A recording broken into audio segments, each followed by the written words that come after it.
প্রতিমা বিসর্জন এতদিনের পূজার শেষ অবসান শেষ সন্ধিক্ষণে সকলেই হচ্ছে অপেক্ষা করছে মায়ের বিসর্জন কখন হবে। এদিক থেকে খুব সুন্দরভাবে বিসর্জনের কাজ চলছে দেখতে পাচ্ছেন। অনেকেই এখানে খাল রয়েছে, তাই তো? এটা খাল পাড়ে, এটা খাল, এটা একটা দিঘি। এখানে হচ্ছে সকলেই কিন্তু তার পাড়ে অপেক্ষা করে রয়েছে। আর এদিক থেকে প্রতিমা ধীরে ধীরে নামছে। দেখুন কত মানুষ অপেক্ষা করছে এই শেষ মুহূর্তে সাক্ষী হওয়ার জন্য। কারণ এই বিশেষ দিনগুলো একবার করেই আসে বছরে। নাড়াচ্ছে ঠাকুরটার এখানে, আটকে গেছে বোধহয় কোথাও, জায়গাটা খুবই সংকীর্ণ।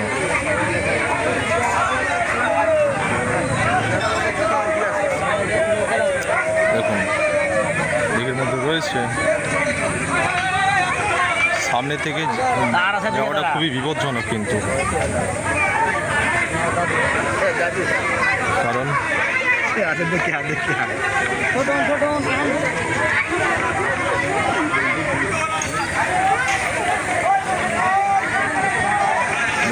এদিকে একজন প্রশান্তদা, সে কিন্তু একেবারে গোটা খাল পরিষ্কার করে ফেলছে নিজে নিজেই। প্রশান্তদা মেশে আছে, সে জলে সুইমিং করছে।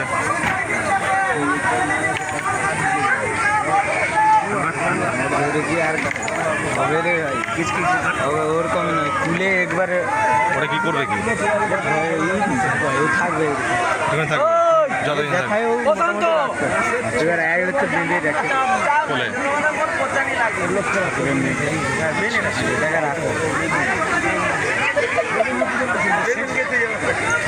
এই নামছে।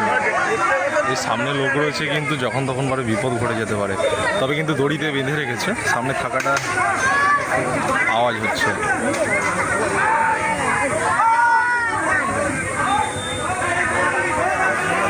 এটা রাজাদামান না, রাজাদামান বসন্ত।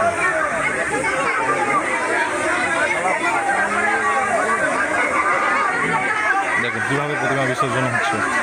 শেষ মুহূর্ত, একেবারে শেষ মুহূর্তে সন্ধিক্ষণে আমরা পুজো পুজো করে সারা বছরের অপেক্ষা থাকে, তারপর পুজো শেষ। এই পেছন থেকে লড়ে যাবে বোধ হয়। আচ্ছা, লুজ দিয়ে ছেড়ে দেবো না, তারপরে খুলে দেবো।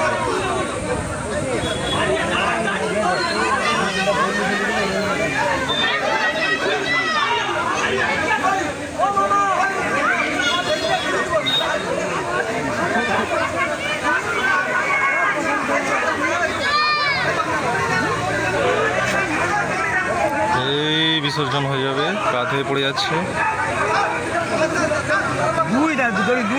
চলে গেছে পেছনে বোধহয় ঠাকুরের, দেখো একুশ।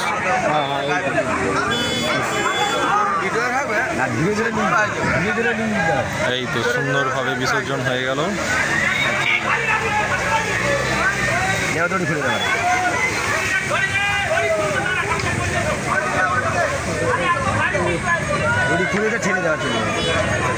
তো গাইস ফাইনালি প্রতিমা বিসর্জন কিন্তু হয়ে গেল।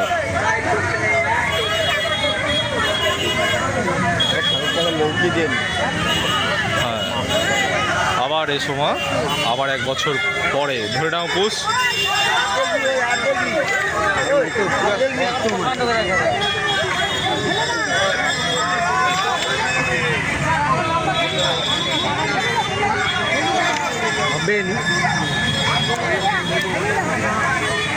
আসছে বছর আবার হবে, এক বছর পর এই সময়ের অপেক্ষা।